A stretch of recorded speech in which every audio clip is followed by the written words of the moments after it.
আমরা যারা দেশে থাকি আমরা চিন্তা করি প্রবাসে মনে হয় টাকার গাছ আছে, প্রবাসে সুখ আর সুখ। আসলে কি তাই? বাস্তবতার মুখোমুখি না হলে কোনোদিন আমি বুঝতেই পারতাম না বাস্তবতা কতই কঠিন। আমরা অনেকের থেকে শুনে থাকি প্রবাস জীবনের গল্প, সেই গল্পগুলো কি আজও আমরা বিশ্বাস করি? বিশ্বাস করি না, কেন না? আমরা তো বাস্তবে আর দেখি নাই। বাস্তবতায় আর কল্পনায় অনেক পার্থক্য। কল্পনা কল্পনা হয়েই থাকে আর বাস্তবতা বাস্তবতার মতো চলতেই থাকে। আমি সৌদি আরব থাকি, প্রায় 2 বছর হয়ে গেছে। 4 লক্ষ টাকা খরচা করে আমি প্রবাসে আসলাম।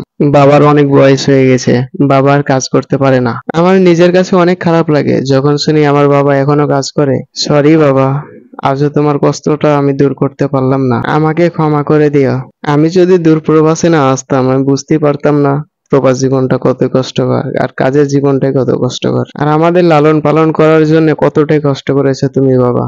এই দূর প্রবাসে আসার পরে আমি বুঝতে পারলাম টাকা ইনকাম করাটা কতটাই কষ্টকর। জীবনের মানেটাই কি আজও অজানা থেকে যেত যদি আমি দূর প্রবাসে না আসতাম।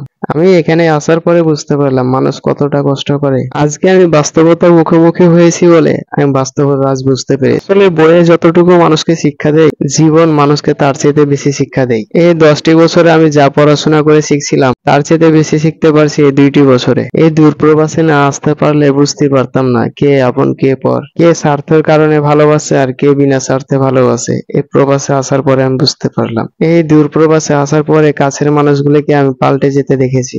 খোদা হাফেজ। ভিডিওটা সবাই লাইক কমেন্ট শেয়ার করে পাশে থাকবেন। BD Raj. Subscribe.